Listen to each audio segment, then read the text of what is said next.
ركزي معايا كويس لأن القراءة دي ممكن تغير نظرتك لكل حاجة بعد ما تسمعيها. ليه العلاقة دي واقفة ومش بتكمل؟ تعالي نشوف. في علاقة بنحس انها واقفة مكانها، لا بتكمل ولا بتنتهي. لو ده وضعك فركزي معايا كويس جدا في الكلام اللي هتسمعيه دلوقتي.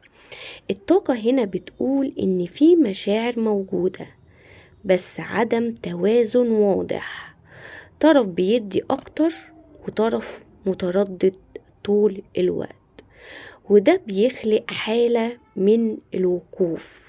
بتحسي ان العلاقة واقفة، لا انتوا عارفين تنهوا العلاقة ولا انتوا عارفين ان انتوا تكملوا.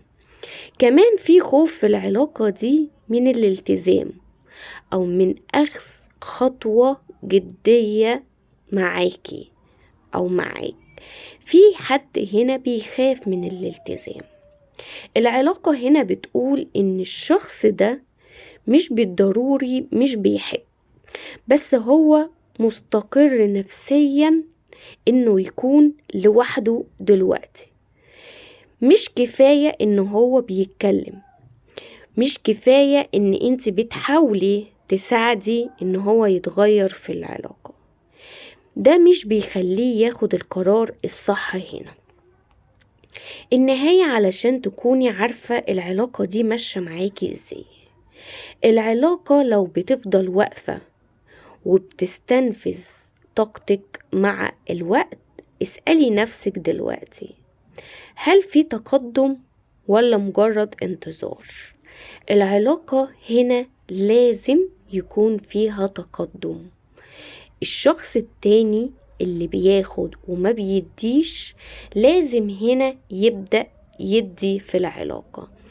انا شايفة ان لو انت خدت خطوة وحاولت تاني مع الشريك هيكون في تغير من العلاقة دي. العلاقة هنا مش هتفضل واقفة مكانها، مش هتفضل انت بس اللي تدي وهو ياخد وانت بس بتحاولي. هنا في تغيير هيجي، بس انت محتاجة ان انت تحاولي تاني وما تيأسيش وما تخلصيش في نفس الوقت طاقتك كلها. لو انت وصلتي لحد هنا فتأكدي ان الفترة اللي جاية هيكون في تغيير كويس جدا. هتبتدي تاخدي خطوة ايجابية مع طاقة الشريك او مع طاقة الشخص اللي انت داخلة وبتفكري فيه حاليا. استقبلي الطاقة دي واستقبلي القراية عشان تبتدي تخشي في طاقات تانية افضل ويتفتح ليكي طاقات تانية افضل من اللي موجودة حاليا.